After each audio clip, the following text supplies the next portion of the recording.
Assalamualaikum warahmatullahi wabarakatuh. Ila hadratin Nabi Mustafa Rasulullah sallallahu alaihi wasallam wa alihi al-kiram wa ashabil izam syai'un lana lahumul Fatihah. A'udzu billahi minasyaitonir rajim. Bismillahirrahmanirrahim. Alhamdulillahi rabbil alamin. Ar-Rahmanir Rahim. Maliki yaumiddin. Iyyaka na'budu wa iyyaka nasta'in. Ihdinas siratal mustaqim. صراط الذين أنعمت عليهم غير المغضوب عليهم ولا الضالين. الحمد لله رب العالمين نحمده ونستعينه ونستغفره ونعوذ بالله من شرور أنفسنا ومن سيئات أعمالنا من يهده الله فلا مضل له ومن يضلل فلا هادي له أشهد أن لا إله إلا الله وحده لا شريك له وأشهد أن محمدا عبده ورسوله سبحانك لا علم لنا إلا ما علمتنا إنك أنت العليم الحكيم رب اشرح لي صدري ويسر لي أمري واحلل عقدة من لساني يفقهوا قولي اللهم زدنا علما وارزقنا فهما أما بعد. Yang semulakan pengurusi surau Al-Amin di Tuan Kuasa, barisan tuan-tuan iman, tuan-tuan Bilal, pada seterusnya para asatizah, muslimin muslimat, mukminin mukminat yang dirahmati oleh Allah Subhanahu wa taala. Alhamdulillah. Marilah sama-sama kita merafakkan segala puji dan syukur pada Allah Taala diberikan kita peluang, kesempatan pada malam ini untuk kita teruskan pengajian 40 hadis akhlak mulia, dan insya-Allah pada malam ini kita masuk kepada hadis yang ke-8 dengan tajuk membela nasib golongan yang lemah.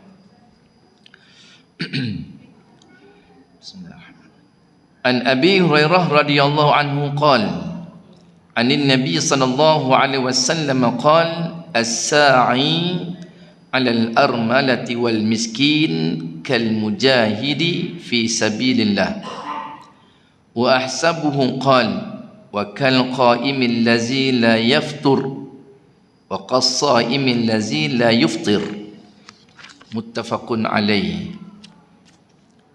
Yang bermaksud daripada Abu Hurairah radhiyallahu anhu, beliau berkata bahawa Rasulullah sallallahu alaihi wasallam bersabda, orang yang menguruskan nasib armalah. Armalah ni apa? Para ibu tunggal lah. Kau tengok ni janda ni tuan, kita seram sikit dengan janda, ibu tunggal lah. Dan orang yang miskin akan mendapat pahala seperti mujahid fi sabilillah. Orang yang menguruskan nasib para ibu tunggal, bahasa sekarang ni lah, orang dulu panggil janda kan. Dan orang yang miskin akan mendapat pahala seperti mujahid fi sabilillah. Berkata perawi hadis, saya kira baginda juga ada bersabda dalam satu perumpamaan yang lain, seperti orang yang bersolat terus menerus pada waktu malam dan berpuasa pada setiap hari. Jadi tuan-tuan perempuan mati Allah Subhanahu wa taala sekalian, hadis ni mudah ya. Orang yang menguruskan golongan orang para ibu tunggal, orang miskin, dia dapat pahala jihad. Tu poin dia. Dah faham dah kan? Habis kuliah kan? Dah tahu semua. Jadi tuan-tuan, dalam kehidupan kita ni, life kita sehari-hari, kita ni dikelilingi oleh orang, oleh sekeliling manusia lah, orang sekeliling kita ni. Maka kita boleh disebutkan juga di sekeliling kita ini, orang-orang yang ada sekeliling kita ni, kita boleh bahagikan kepada 3 golongan. Tak kisahlah siapa pun. Yang pertama, golongan yang disebut sebagai dipanggil sebagai ijbari. Ijbari maksudnya orang yang kita terpaksa terima secara paksa. Nak tak nak memang kita kena terima. Itu yang pertama. Yang ni siapa tuan-tuan? Kita golongan yang pertama ni tak boleh nak pilih, kena terima dan dipaksa terima. Iaitu siapa? Mak ayah kita. Kita boleh ke nak tentukan siapa mak ayah kita? Tak boleh kan? Mana kita tahu? Kita lahir daripada rahim seorang ibu, tak tahu ibu tu orang macam mana. Tak tahu life mereka ni, mak ayah kita macam mana, orang kaya ke, orang miskin ke, orang susah ke, keturunan apa, bangsa apa, agama apa, tak boleh pilih. Lahir-lahir itulah mak ayah kita. Dipaksakah diri kita, terima sajalah. Kaum kerabat, adik-beradik kita, itu golongan yang berada sekeliling kita. Yang pertama, sifatnya ijbari, secara paksa. Kita kena terima. Nak tak nak, itulah dia. Kalau dia keturunan orang negro, negro lah. Kalau hidung dia macam pelepah kelapa, itulah tak mancung kan. Terimalah tuan. Kita orang Melayu kan, bukan orang-orang Pakistan ke orang Arab hidung mancung. Bak seludang macam itulah. Terimalah tuan. Dan kita orang Melayu, Jawa ke, orang Banjar ke, tak kisahlah. Terimalah seadanya. Tu kaum kerabat kita, orang yang berada di dalam sekeliling kita yang pertama. Maka ulama sebut, maka orang yang hampir dengan kita ini, maka makin hampir, makin dekat dengan kita, makin banyak tanggungjawab yang kita perlu nak tunaikan, nak sanakan. Makin dia dekat dengan kita, makin rapat dia dengan kita, maknanya makin besar tanggungjawab kita pada orang tersebut. Macam sebut tadilah mak ayah kan, besar tanggungjawab kita pada mak ayah kita.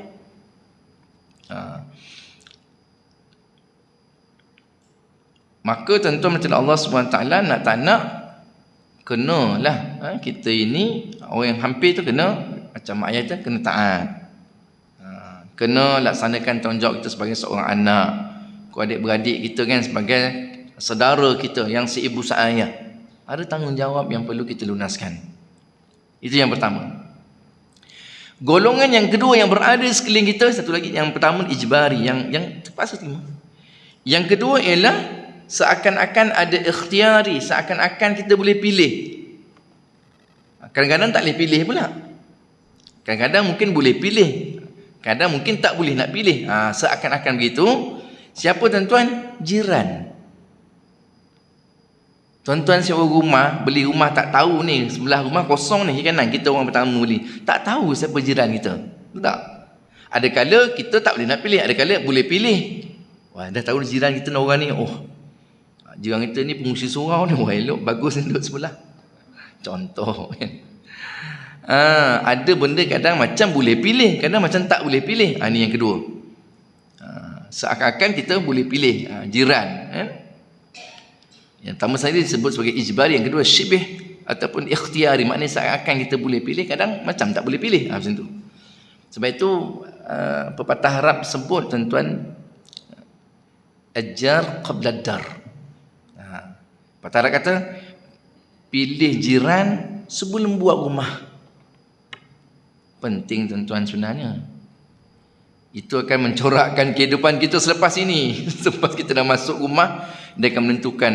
Kalau tuan-tuan beli rumah, dapat jiran yang sangat tuan-tuan tambahlah apa itu, sangat tak bertoleransi, yang sangat tidak bertimbang rasa, yang pentingkan diri sendiri, trouble tuan-tuan, masalah.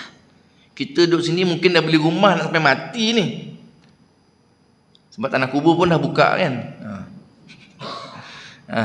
Macam saya jumpa seorang cikgu tu, saya pindah rumah sini sampai, Haji pindah rumah, cikgu pindah sini je sampai matilah, kata dia. Saya pernah buat rumah sini. Dapat jiran macam dia pun sama juga beli rumah. Memang tak ada harapan tuan-tuan, kita paksa hadaplah orang begini.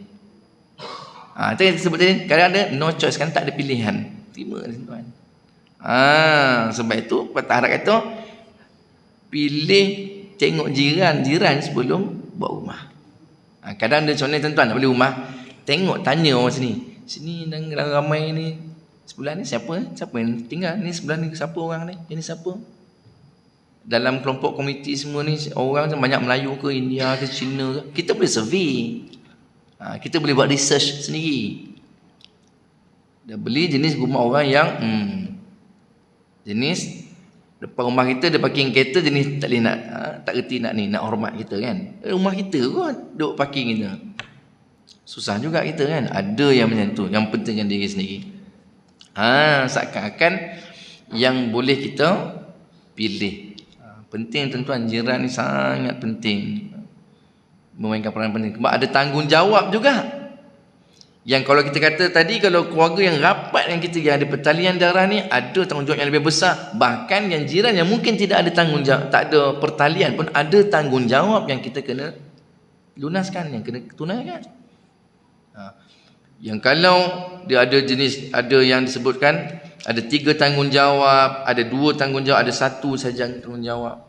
Kalau sebelah tu mungkin saudara pula, sepupu kita, ada sebagai tanggungjawab sebagai kekeluargaan. Kemudian orang Islam, tanggungjawab sebagai orang Islam.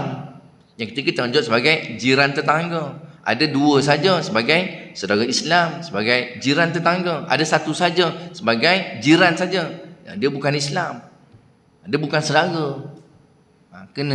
Kena tengok kat situ. Sebab itu kisah satu hari tuan-tuan, Imam Abu Hanifah rahimahullah ta'ala, dia ada seorang jiran Muslim, jiran orang Islam lah, yang selalu mabuk. Ada jiran, tapi jiran dia jenis yang kaki minum, mabuk. Kadang-kadang Imam Abu Hanifah nak buat pengajian tuan-tuan, buat pengajian di tempat di rumah dia. Sampai pun anak murid dia kadang beritahu ke Imam Abu Hanifah, suruh supaya apa? Tegurlah jiran sebelah rumah ni. Dengan minumnya mabuk, mungkin orang kadang mabuk tak sedar kan, mungkin dia buat bising. Jadi kata anak murid tak selesa nak mengaji kan, minta imam tegur. Kata Imam Abu Hanifah dia, ya, itu jiran aku. Ada juga kebajikan dia yang aku kena jaga, ada kehormatan dia yang perlu aku lindungi. Walaupun dia keadaan begitu, walaupun dia ni kaki mabuk begitu, tapi ada benda yang kita kena jaga juga. Yang mabuk satu sudut lah, salah lah, berdosa lah, haram lah hukum dia. Tapi ada benda lain sebagai jiran yang kita ada peranan yang kita perlu laksanakan. Sebenarnya kita sebut dengan kebajikan dia, kehormatan dia. Satu hari tuan-tuan, Imam Abu Hanifah dia perasan tak ada suasana yang kebiasaannya. Kalau orang balik rumah dia mabuk, mungkin dia bising, mungkin dia buat itu buat ini. Satu hari Imam Abu Hanifah perasan tak dengar benda tu. Tak dengar bunyi orang bising, tak dengar bunyi orang yang mabuk, tak dengar. Cek rupa tuan-tuan, yang orang yang mabuk jiran Abu Hanifah tuan kena masuk penjara. Kena tahan lokap, tahanan reman sekarang bahasa kan. Sebab apa tuan-tuan? Tak payah hutang. Kalau orang mabuk, kerja tak menentu, kan? Tak mabuk. Kemudian bila dah mabuk, kerja tak ada, duit tak ada, pinjam duit orang. Lepas tu tak boleh nak bayar hutang. Menyebabkan orang tuntut, dia tak dapat nak bayar, sampai ke masuk dalam lokap. Begitulah. Kemudian apa yang dibuat oleh Imam Abu Hanifah ni tuan-tuan? Imam Abu Hanifah jumpa khalifah. Jumpa khalifah pada zaman dia tu. Supaya apa? Supaya dibebaskan jiran dia yang mabuk tadi ni. Kalau dia kata apa? Kalau dia bersalah, aku nak jamin dia. Kalau dia nak berhutang, aku nak bayar hutang dia. Hebatnya jiran macam ni. Tengok tuan-tuan, dapat jiran macam ni, kita ada masalah tuan, jiran ambil berat ni. Kalau kita lah, kau mabuk aku nak jamin kau, memang tak lah ke bahasa kita sekarang kan, memang tak ada harapan lah. Kau orang mabuk, tak ada benda pun kau tak pernah ni, kau mabuk lagi, buat malu aku, macam tu lah. Tapi Imam Abu Hanifah kata, kalau dia ada buat salah, aku nak jamin. Kalau dia ada hutang, aku nak bayar hutang dia. Maka khalifah sebut tuan-tuan, tak apalah, kita uruskan esok lah. Tak, malam ni, kata Imam Abu Hanifah. Tuan-tuan bayangkanlah, sebab Imam Abu Hanifah ni menjadi satu tokoh kan, menjadi satu tokoh orang yang alim pada zaman dia kan, yang hebat, Amirul Mu'minin ataupun pada masa itu khalifah pada itu sangat respect, hormat akan kepribadian, ketokohan Imam Abu Hanifah ni. Imam Abu Hanifah kata tak ada esok, bukan esok. Maksudkan right now. Dia punya arahan kan, sekarang. Kau boleh sekarang wahai khalifah. Kata khalifah tadi, esok je lah, malam-malam ni. Esok nak urus pegawai dia, IO pun tak ada. Investigation officer tak ada dia yang uruskan ni, tak ada. Tak ada. Kau istilah kita lah. Tak ada. Imam Abu Hanifah kata malam ni. Dia kata, macam mana kalau kata nak uruskan esok, nanti kawan ni tidur dalam penjara, bagaimana aku senang tidur kat rumah, jiran aku tidur dalam penjara. Kata Imam Abu Hanifah, dia memikirkan sampai tahap macam itu. Sebab apa? Alasannya apa? Jiran je tuan-tuan. Kotlah adik-beradik ke, anak buah ke, pak saudara ke, okey lagi lah. Tak. Sebab apa? Beria sangat nak bebaskan? Sebab dia jiran aku. Takkan aku tidur elok atas katil, dia boleh tidur atas simen tu penjara. Oi, dahsyat tuan-tuan. Ingat jiran macam mana? Ini kadang kita boleh ikut kan. Kemudian maka tibalah saat dibebaskan. Bebaslah kawan tu. Sejak daripada hari itu, dengan akhlak yang ditunjukkan oleh Imam Abu Hanifah ni, menyebabkan kawan ni, jiran ni, yang duk minum arak kerja dia sebelum ini, berhenti tuan. Berhenti minum arak. Kemudian berubah kehidupan dia. Seterusnya dia jadi anak murid kepada Imam Abu Hanifah. Datang mengaji, datang belajar, berguru dengan Imam Abu Hanifah. Bahkan dan kisah ini sebutkan dia tak pernah miss pun kuliah yang dilakukan, yang dibuat oleh Imam Abu Hanifah. Kesan tengok, bayangkan tuan-tuan orang yang berada dalam keadaan bergelumang dengan dosa kehidupan dia, minum arak ni dosa besar tuan-tuan. Minum arak ni disebut sebagai ummul qaba'ith, ibu bagi segala maksiat. Maksiat zahir ni. Kalau maksiat batin, ummul amrad, penyakit hati ialah takabbur. Itu penyakit batin, disebut sebagai ummul amrad, penyakit batin. Itu takabbur, sombong. Kalau dosa anggota badan luar ni disebut sebagai ummul khaba'ith, ibu bagi segala maksiat ialah arak tuan-tuan. Dengan arak orang boleh berzina, dengan arak orang boleh bunuh orang, dengan arak pelbagai maksiat kemungkaran orang boleh buat. Sebab arak tadi ni. Jadi menyebabkan jiran itu berubah tuan-tuan, dengan dibebaskan penjara, berubah jadi orang baik dia sampai mati. Bayangkanlah, atas kita punya peranan kita buat. Menyebabkan orang tu kembali kepada jalan Allah, bertaubat dia kepada Allah, kita berjaya menarik dia kembali kepada beriman ataupun beramal kerana Allah, daripada bergelumang dengan kemaksiatan. Sampai mati dia beramal, berbanyak ganjaran pahala yang kita perolehi. Sebab kita bantu dia. Kerana kita tak nampak tak nampak. Sebab itu tuan-tuan mati Allah Subhanahu Wa Taala, hadis Nabi SAW sebut, tidak beriman seseorang itu yang mana jiran yang tidak aman dengan kejahatannya. Tidak beriman seorang itu yang mana jiran dia tak rasa aman, tak rasa selamat, tak rasa seronok dengan kita ni. Masalah ada rosak ataupun belum sempurna iman kita, selagi jiran tak mengatakan kita ni orang yang baik. Ni jiran dia komplain, apalah orang sebelah ni, contoh kan. Macam tuan-tuan, kau nak cerita sangat banyak pengalaman, bukan banyak lah, adalah pengalaman keadaan jenis jiran yang sangat tidak bertoleransi kan. Duk karaoke lah, hapus tengah malam ni, kita ada anak kecil nak tidur. Bukan selalu kata dia. Bukan selalu kata dia. Kita nasihatkanlah, janganlah, ni malam orang nak tidur, tak sesuai kau siang-siang tadi, boleh lah macam tu. Alah, bukan selalu kata dia. Macam tu pula. Kalau tak boleh datang, tegur dia. Macam-macam tuan-tuan. Bila sebut kalau begitu polis boleh datang rumah ni. Kalau boleh tahulah sebab dia mengganggu keteraman awan. Nak guna polis pula. Apa nak guna polis? Ingat kami tak reti undang-undang. Tak ada orang keluarga kami yang polis. Macam tu pula. Macam-macam orang tuan-tuan. Orang manusia macam.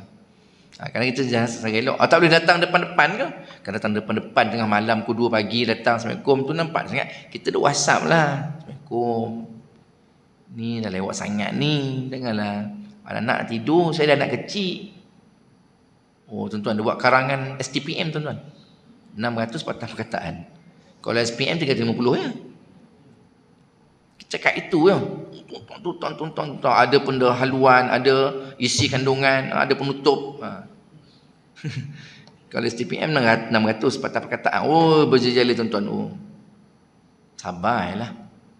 Tidurlah kita kan. Kita tak aman ni.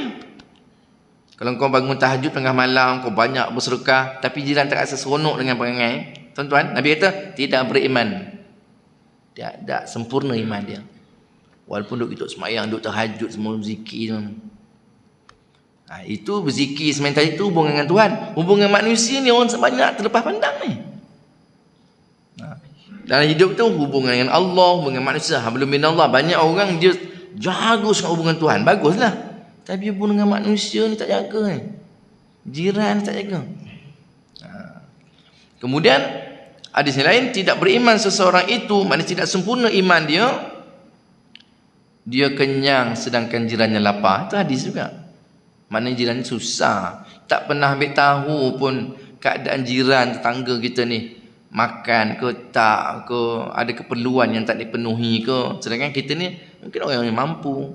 Teman-teman musim Covid kan, tak tahu dah 3 tahun lah, baru tahu laki dah berhenti kerja. Baru tahu 3 tahun, contoh. Tak pernah ambil tanya langsung kan. Tengok macam ada je kat rumah suami dia ni. Timbul perasaan tak kerja ke? Boleh tanya, nampak macam suami ada je kat rumah tak kerja ke? Boleh tanya kan, oh makcik suami saya ni dah berhenti, dia berhentikan kerja. Baru kita tahu, ni tak tahu dia berhenti kerja ke, tak tahu. Ada nak ambil tahu, susah, trouble guna duit simpanan, duit cek kerja zaman PKP hari tu kan. Sempit ni, anak susu habis, macam-macam orang tuan-tuan, duit simpanan, duit guna. Kita alhamdulillah lah, mungkin kita ni ada keuangan sikit ke apa ke kan. Mungkin kita masih bekerja, ataupun tuan-tuan yang pencen, pengarah-pengarah ni besar lah pencen dia. Contohlah kan, banyaklah saving tu. Okay, walaupun tak ada hubungan nak sebut tadi ni, tapi masih ada punya hak yang perlu kita tunaikan. Macam Imam Abu Hanifah tadi, walaupun perangai teruk dengan jiran, tapi ada benda yang kita kena laksanakan walaupun dia begitu. Itu dia dengan Tuhan lah. Dia buat maksiat ke, dia minum arak ke, tanggungjawab kita mungkin boleh tegur. Baik, itu yang kedua. Kita sebut 3 golongan tadi kan, sekeliling kita. Pertama tadi yang ada kaitan terpaksa kita terima mak ayah kita. Yang kedua seakan-akan boleh pilih jiran. Yang ketiga ialah sifatnya mutlak, nampak ikhtiari, kita boleh pilih sendiri. Iaitu siapa tuan? Sahabat, kawan-kawan, kita boleh pilih kawan yang macam mana kita nak, sahabat yang macam mana yang kita mahukan. Boleh pilih kan sahabat. Kalau jiran tadi mungkin boleh pilih, kerana mungkin tak boleh pilih. Kalau mak ayah kita yang pertama tadi memang tak boleh pilih. Tuan-tuan, tu ada berita daripada kita lah. Mak kita itu bangsa kita mungkin Cina-Cina lah, nak kata apa. Tapi yang ketiga ini boleh pilih. Siapa? Sahabat, kawan-kawan. Nak pilihlah kawan-kawan. Kalau kita nak terpulang tuan-tuan, nak pilih macam mana, kadang kita cari yang ada yang boleh match dengan kita lah kan? Yang ada titik temu yang boleh sama macam kita ni. Contoh kita orang kawan-kawan yang kita ni orang kaki masjid kan, kaki surau. Kawan dengan orang kaki surau, memang kita surau lah. Jumpa kawan kita ni orang yang suka majlis ilmu, maka kita pun akan samalah hadir majlis ilmu. Begitu. Ada kawan jenis yang suka mikat burung. Mikat burung lah, tu yang dia bawa galah panjang tu kan, dengan sarang, dengan daun-daun ni. Saya ingat, apa benda lah dia bawa. Rupanya sekarang macam tu ya. Ada dia punya siap, benda tu dia boleh adjust tu. Galah dia pusing-pusing, tinggi dia. Dia pacak tunggu dekat pokok. Dulu tak adalah kita nak gantung ke apa. Dia tak ada punya sangkar tu, dengan daun-daun. Kemudian dia punya tangkai dia tu boleh adjust. Macam naik motor 3-4 orang. Kena lalu tuan-tuan kan. Saya dalam rumah saya ni ke dalam sikit. Daripada jalan besar masuk lorong, bukan denai lah, jalan kecil satu kereta je muat. Kampung kan. Dari situ pula rezeki rumah kita di situ. Ada beli tanah dalam tu, besar tu jalan, tak apalah. Kalau selisih tuan-tuan, memang untuk orang rumah bercinta lah kita kan, kalau dapat berselisih yang besar ni. Tapi dalam tu tak ramai orang. Selalu jumpa tuan-tuan. Saya pergi masjid, ada dengan aduk ni. Balik masjid, ada lagi situ. Tak tahulah kan. Orang kata macam mana, dia minat macam tu. Sama juga pergi kedai kan. Si kedai nak pergi situ, balik situ lagi kan. Air je tadi ni dah kurang sikit air dia. Dia memang disisip air tu, bukan dia minum. Sikit kan. Allah Akbar. Kadang mamak tu sampai dah lipat meja tuan. Dia duduk lagi kedai tu. Mamak pun pergi mana? Mamak menung, dia nunggu. Nak halau customer. Dia tak faham lagi tuan-tuan. Mamak tu dah kuat menguap dah tidur. Kawan tu dah sembang lagi kan. Macam saya pernah cerita dulu jugalah. Saya pergi mengajar dekat Kampung Tarun. Dah tahu kan Kampung Tarun nak pergi ke Brogan. Kampung Tarun lagi sebelum jambatan. Saya mengajar situ. Selalu kat Sungai Macang ni, Sungai Macang Ulu ni. Masjid budak ada court kan. Budak main takraw petang tu. Selalu tu nampak budak duk main takraw lagi. Saya balik kuliah tuan-tuan, ada lagi budak takraw duduk ya kat bawah dekat lantai dekat court kat gelanggang tu. Dengan seluar pendek tak pakai baju kan, panah berpeluh. Tak tahulah, dia mungkin lari kejap sembahyang maghrib tu lepas situ balik, tak tahulah. Tapi tu 2-3 orang je lah macam tu. Mungkin lain balik lah. Lepak situ. Kalau kawan takraw, kawan takraw lah kita. Kita boleh pilih kan? Boleh pilih. Nak kawan yang macam mana? Duduk situ. Bayangkanlah, pergi nak maghrib. Balik lepas isyak biasa tuan-tuan. Kalau suruh ada pengajian, lepas tu makan. Kita duduk makan, sembang-sembang. Balik tu, dia situ lagi. So, lama dah. Ya Allah. Tapi budak muda tuan-tuan. Kalau orang tua kita baling slipper je kan. Bukan nasib baik lah. Orang muda kan. Orang muda pun lah. Tengok mana. Tak berakan soal ibadat semayang ni semua. Sangka baik tu mungkin pergi masjid. Tapi dengan peluh-peluh je, suara pendek je. Macam tak. Kan? Dah nak pilih kawan lah. Pilih yang bagaimana. Sebab itu nak tengok tuan-tuan. Titik temu yang kita nak ni, nak kawan yang macam mana. Yang ada nilai manfaatnya dunia ke akhirat. Benda tu terletak kat diri kita kan. Nak cek kawan ni yang manfaatnya untuk dunia ke akhirat. Kalau dunia memang dunia. Bahkan mungkin ada yang dua-dua. Dunia pun dia, akhirat pun dia juga. Tapi alangkah beruntungnya kalau kita berkawan dengan kawan yang bawa kepada akhirat. Beringat pada Tuhan. Macam Imam Abu Hanifah ni, jiran yang boleh membawa kita berdekat dengan Allah. Dapat berjiran dengan Imam Abu Hanifah. Sebelah rumah saya tu ada satu tanah. Bukan saya nak jual tuan-tuan. Dah adalah orang tu. Orang tu duduk kat Ceras. Kerja Petronas. Dia tu sembang, beli tanah ni bang. Ya saya beli tanah ni. Dia macam buat kebun lah. Tu bila tanya nampak semua kan, kata, ni tuan ni di mana kerja mana, tanya saya semua. Dia interview sikit kan. Saya kata, imam kat sini kan. Alhamdulillah, syukur dapat jiran dengan ustaz, kata dia. Isteri dia sekali, dia abang. Alhamdulillah, syukur dapat berjiran dengan ustaz, kata. Kita biasa tuan, biasa kita ni kan. Alhamdulillah, syukur. Tapi baik, sangat baik. Keluarga tu sangat baik. Walaupun dia jarang datang. Kalau naik rumput tu kan datang, pergi mesin. Biasa tuan, dia tak duduk kat Ceras. Kadang-kadang datang kebun itu. Kalau ada kadang bawa lah buang tangan, dia bagi balik Terengganu, bagi kopok lah. Ya Allah, bagusnya. Dia tu, ustaz kalau ada benda-benda ustaz Nanang boleh lah ni. Kadang pucuk ubi ke apa kan. Kadang dia menjala tu semua. Kadang dia tanam ada kacang botol lah tepi pagar tu. Kalau ustaz ambil je ustaz, ambil je. Dia tanam terung, tanam itu tuan-tuan, bagi. Masya Allah jiran. Kita tanam tak ada hidup kan. Tanam, kita dapat tuan saya, bagi ni. Timun lah, apalah. Allah jiran. Baiknya lah. Alhamdulillah, syukur pada Allah Ta'ala. Jiran yang baik. Kan? Ni dia. Titik temu ni, mana manfaat kat mana kita nak? Akhirat ke? Dunia ke? Akhirat. Jadi kita pilih tuan-tuan. Benda ni terletak pada diri kita sendiri. Baik. Masuk kepada berbuat baik kepada armalah tadi. Macam tadi macam mukadimah je kan. Itu vibe sekeliling kita lah kan, yang ada 3 golongan ini. Nak kena jaga ni.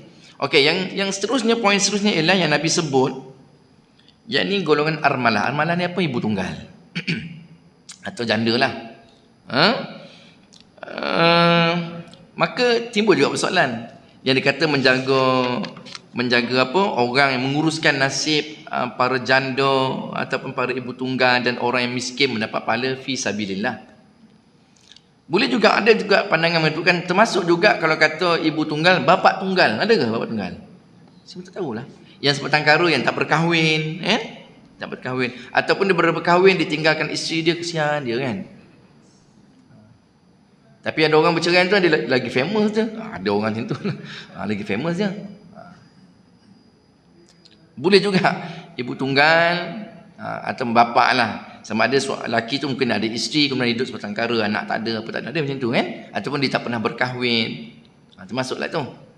Mungkin tak ada pekerjaan, orang susah. Ada orang dia tak berkahwin tapi dia orang yang berjaya kan. Orang yang kerja kuat, workaholic punya orang. Walaupun dia bujang. Ini mungkin yang bujang yang tak ada keperluan, duduk kampung pula kan. Ada kampung saya situ. Tak pernah berkahwin, hidup bujang. Kita ada bagilah apa sumbangan apa semua orang macam ni. Okey. Kemudian kau sebut segi anmalah daripada segi lugah, daripada segi bahasanya ialah perempuan yang kematian suami ataupun yang bercerai hidup. Itu asalnya armalah lah. Saya tadi semua nak kembangkan yang dimasukkan dengan ibu tunggal termasuk bolehlah dikatakan juga bapa yang tak ada pasangan apa semua ni. Segi armalah maksudnya golongan ibu tunggal, golongan perempuan yang kematian suami ataupun dia bercerai. Tak kisah cerai mati ataupun cerai hidup. Ataupun perempuan yang tak pernah berkahwin dan tak ada siapa yang menanggung kehidupan dia. Ini yang disebut sebagai armalah. Jadi Nabi sebut bahawa siapa yang mengambil berat ataupun menguruskan golongan armalah ni, maka dan orang miskin, maka dia ni mendapat ganjaran kelebihan jihad fisabilillah, ganjaran pahala. Jadi mengurus ni bukannya tuan-tuan kita hari-hari datang rumah janda tu, bukan. Rajin pula Pak Haji ni pergi rumah ni kan sejak suami dia meninggal. Kan Nabi sebut menguruskan fisabilillah, tapi tuan-tuan jadi fitnah pula sudahnya. Rajin Pak Haji ni kat situ. Assalamualaikum. Okey gini kita kan. Okey Pak Haji, okey saya okey boleh lagi. Esok datang lagi. Assalamualaikum, okey ni. Ada benda nak kirim ke? Rajin dah hari jadi masalah pula dengan ni. Bukanlah begitu maksudnya. Ataupun kita mengambil berat, mungkin dia ada kepertolongan, bantuan yang diperlukan, kita boleh bantulah. Contoh dia ni ada anak sekolah, anak dia suami dah meninggal. Yang kawan ni pula tak reti lah motor, tak reti bawa, kereta tak reti bawa. Jadi anak nak sekolah, siapa nak mengantar pula? Kita tanya macam mana kau dengan anak kau sekolah? Tak tahulah Pak Haji. Saya pun risau juga ni macam mana anak, tak apa. Bincang dengan kawan kita ni ada anak tu. Suami meninggal, anak dia nak pergi sekolah, tak ada siapa nak pergi hantar. Siapa sini yang boleh? Lalu depan rumah dia yang biasa. Saya memang lalu pun rumah, si hantar anak saya nak boleh hantar sekali lah. Tengok dah ada penyelesaian di situ.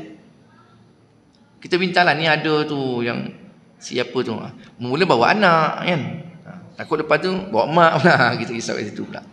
Kena hati lah itu, jangan nimbulkan fitnah je lah kan. Mula okey tuan, dah lama orang rumah dah lain macam rasa kan. Asyik cakap pasal janda tu je lah, sudah juga kan, susah juga kita.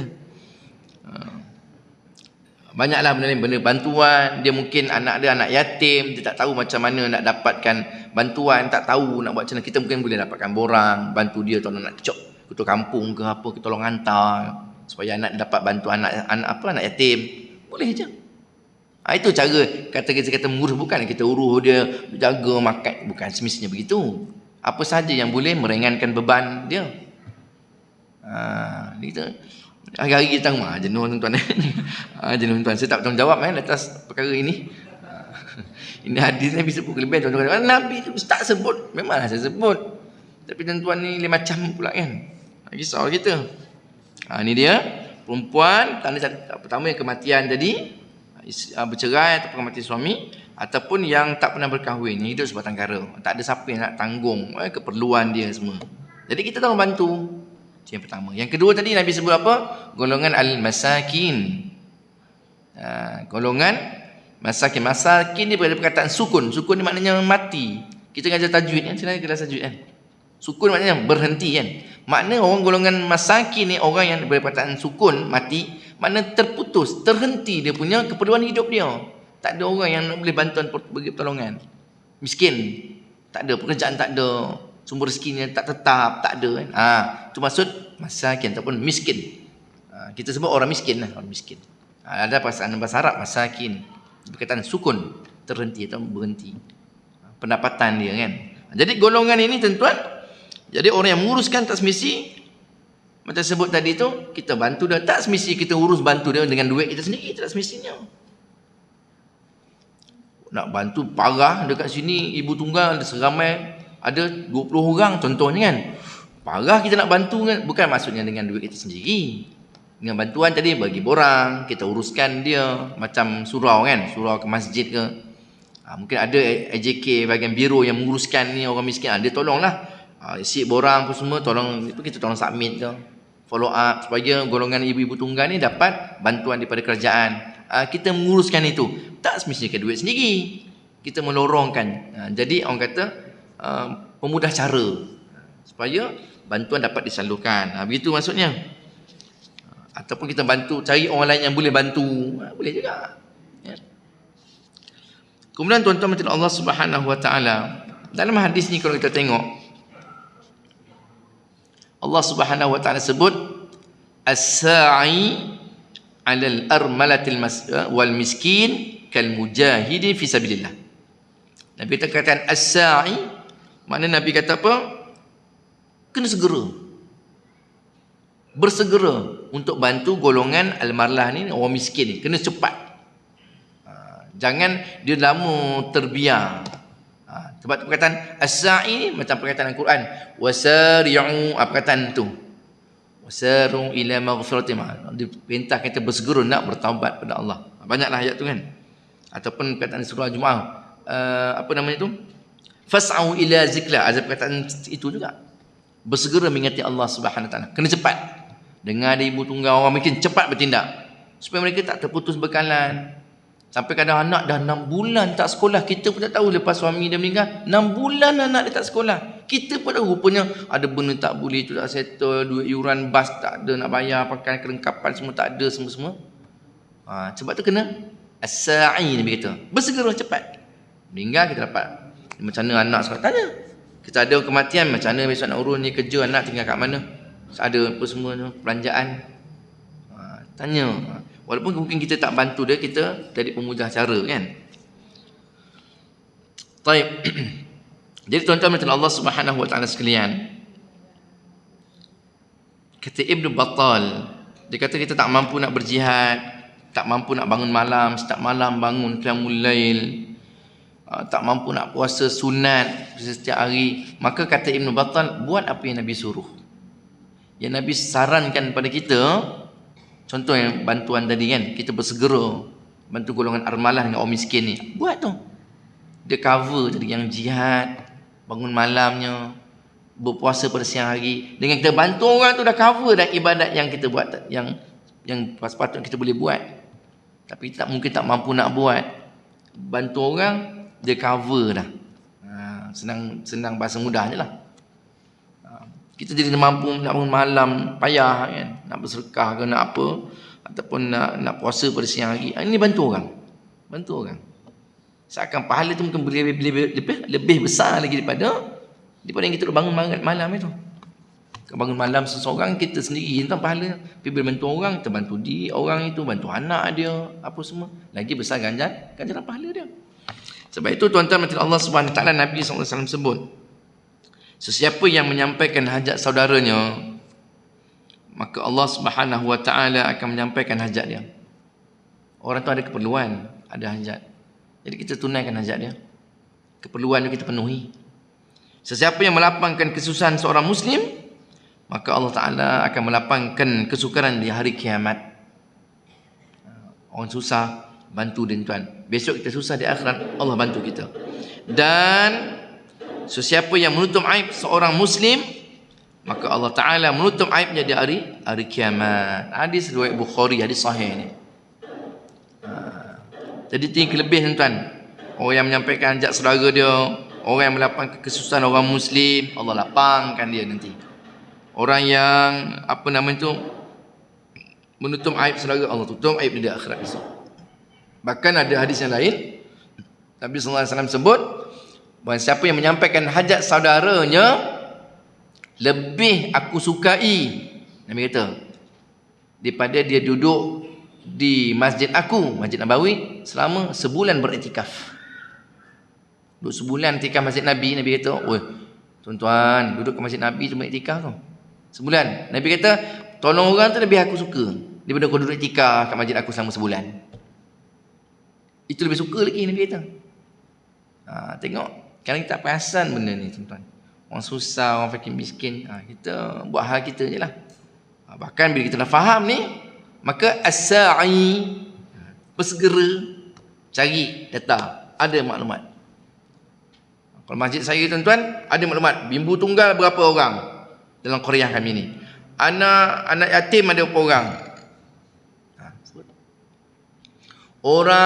orang apa lagi, apa lagi sebut kan, macam lah kan, ada kategori-kategori tu kan, orang miskin tuan-tuan, ada kan maklumat itu, ada kan maklumat. Bila Baitul Mal datang, kita ada program door to door. Baitul Mal kata nak bagi bantuan kan, daily needs, barang keperluan harian. Jadi kami nak minta ajar-ajar ke masjid, tolong senaraikan 30 orang. Senang tuan, dah ada senarai dah. Kita pergi rumah terus. Saya ikut berapa kali dah, 2-3 kali program dah. Baitul Mal kan datang, hantar bawa beras, bawa minyak, bawa tepung, bawa gula. Datang masjid, ni tak ada kita nak cari siapa senyum miskin macam tu, tuan. Tak ada kan. Tak boleh lambat. As-sa'i, segera. Dapat ada miskin, ada anak yatim, cepat ambil nama, maklumat dia semua, masuk dalam data sistem kita, data masjid kan. Oh ni ada rumah kat mana, lorong berapa, alamat mana, nombor telefon, kontak semua, anak nama siapa, sekolah kat mana, ada. Bila ada keperluan, ada senarai kita ada. Bila jabatan, dia mana tahu tuan-tuan, mana dia tahu, melainkan kita yang kena beritahu dia orang. Jadi orang bila minta maklumat, ada maklumat. Macam surau sini kan, dalam Korea ni, kawasan sini, berapa ramai orang ni, buat bancaan sikit lah. Jadi kalau ada sumbangan, apa nama tu, air raya ke kan, nak bagi anak-anak yatim, mungkin ada sini ni, ramai orang meninggal, mungkin ada anak yatim, mungkin ada ibu tunggal. Senarai kan, cari nama, maklumat dia apa semua sekali. Tanya, sekarang ni suami meninggal, sekarang apa? Kata, tak ada apa pekerjaan apa, maklumat tak ada, rekod simpan.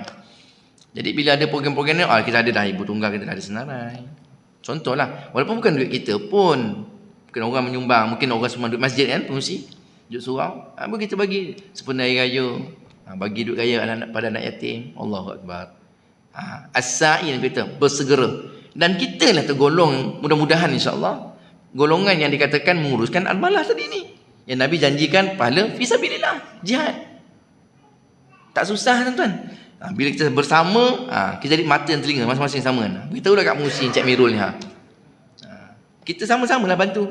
Dia seorang-seorang nak guman, orang motor ten-ten banci. Tak, kita jiran, tahulah. Encik Mirul, kita ada jiran ni semua, dia dengar ni isteri memang tak ni, anak dan anak dia ada sekolah lagi sekian-sekian orang. Simpanlah. Bila ada keperluan nak minta bantuan apa semua, kita boleh salurkan, bagi pada pihak yang berkenaan. Maklumat kita ada. Cantik tuan-tuan. Surau cantik, kan? Maklumat pun ada sekitar di Korea kita ni. Itu contoh lah tuan. Taklah kata masjid sebut, tak ada apa kata, itu sebagai contoh je lah. Yang boleh kita nak ni, nak dapatkan hadis ni, nak kita tergolongan-golongan yang disebutkan tadi oleh Nabi SAW, yang bersegera dalam nak bantu golongan orang miskin tadi ni. Yang terakhir tuan-tuan, saya sebut pada malam ini, Yahya bin Mu'az, seorang tokoh sufi kurun ketiga, kata apa? Kecintaan pada orang-orang fakir miskin adalah akhlak para nabi. Nabi duduk dengan orang miskin tuan-tuan. Sebab itu di Masjid Nabawi ada disebut sebagai serambi kan. Golongan yang duduk di serambi Masjid Nabi. Orang susah, yang tak bekerja, yang tak ada pendapatan, dia duduk di situ mengharap ihsan orang bantu. Macam Abu Hurairah, macam sahabat Nabi Abu Darda, di antaranya lah. Menyantuni mereka dengan duduk bersama mereka adalah tanda-tanda orang yang saleh. Jangan kita sampaikan sebab mungkin dia orang susah, kita tak nak bergaul dengan mereka ni. Tanda orang saleh, dia boleh bergaul dengan semua lapisan masyarakat. Orang susah ke apa ke, kita boleh nak bergaul. Tidak ada istilah orang kata apa ada kedudukan di level ni, orang ni, tak ada tuan-tuan, sama je. Sama je. Kalau kata boleh bersama mereka, itu tanda kita ni orang yang saleh. Dan menjauhi mereka daripada berdampingi mereka ada tanda-tanda orang yang munafik. Tengok. Kalau kita berdamping dengan orang yang susah tadi, tanda orang yang saleh. Kalau kita ini tidak mendampingi mereka, kita biarkan mereka dalam keadaan kesusahan, kita orang munafik sebenarnya. Walaupun kita duduk sembahyang banyak, kita ni ibadat tengah malam, puasa siang hari, orang susah keliling kita, kita tak bantu, kita tak ambil, tak cakna, tak ambil perhatian. Orang munafik kata Yahya bin Mu'az. Jadi tuan-tuan mati Allah Subhanahu taala ambillah manfaat daripada hadis yang kita kongsi belajar pada malam ini. Hadis ni pendek ya tuan-tuan, tapi dia punya pengajaran sangat besar. Makna tanggungjawab kita itu terlalu besar. Sebab tu saya sebut tadi 3 golongan kategori manusia sekeliling kita tadi ni. Kita ada peranan yang tersendiri. Apatah lagi kalau di kalangan adik-beradik itu yang susah, itu lebih patut untuk dibantu berbanding orang susah yang lain. Jiran susah, ingat adik-beradik susah, kena bantu adik-beradik yang susah dulu. Dia bukan apa tuan, kadang bantu adik-beradik yang susah ni orang tak nampak. Kalau bantu orang susah, nampaklah kita. Orang nampak. Di kalangan adik keluarga kita ada yang susah, bantu yang adik-beradik kita dulu. Yang sempat sebut tadi, yang paling rapat dengan kita, yang dekat, lagi besar tanggungjawabnya berbanding compare dengan yang di luar sana. Di luar sana pun masih ada lagi tanggungjawab, tapi tak sama dengan yang kerabat kita, yang qarib dengan kita kan. Jadi tuan-tuan mati Allah Subhanahu Wa Taala, itulah dia hadis yang berkaitan yang hadis yang ke-8 ni membela nasib golongan yang lemah. 2 golongan tadi kan, armalah ibu tunggal tadi dengan golongan orang miskin. Ini akhlak ni tuan. Hadis yang ke-8 bermakna kita dah belajar 8 akhlak mulia dah. 8 dah. Ada lagi lagi. Kita di dalam ni ada 42 hadis, 42 akhlak yang kita nak belajar. Yang kita malam ni baru akhlak yang ke-8. Boleh terapkan dalam kehidupan kita kan. Mudah-mudahan insya-Allah. Jadi sekadar itu dulu tuan-tuan. Dum dah bunyi kan. Perut pun dum juga tu. Kita berhentilah insya-Allah. Jadi jumpa untuk kuliah subuh pula nanti kan. Sabtu minggu ketiga. Wallahu a'lam. A'udzubillahi minasyaitonir rajim. Bismillahirrahmanirrahim. Alhamdulillahirabbil alamin wassalatu wassalamu ala asyrafil anbiya wal mursalin wa ala alihi washabbihi ajmain. Iftah alaina futuhal arifin warzuqna fahman nabiyyin wa izzal mursalin wa ilhamal malaikatil muqarrabin bi rahmatika ya arhamar rahimin. Wa sallallahu ala sayyidina Muhammad wa ala alihi washabbihi wasallam. Alhamdulillahil alamin. Subhanakallahumma bihamdika asyhadu an la ilaha illa anta astaghfiruka wa atubu ilaik. Wallahu a'lam. Assalamualaikum warahmatullahi wabarakatuh.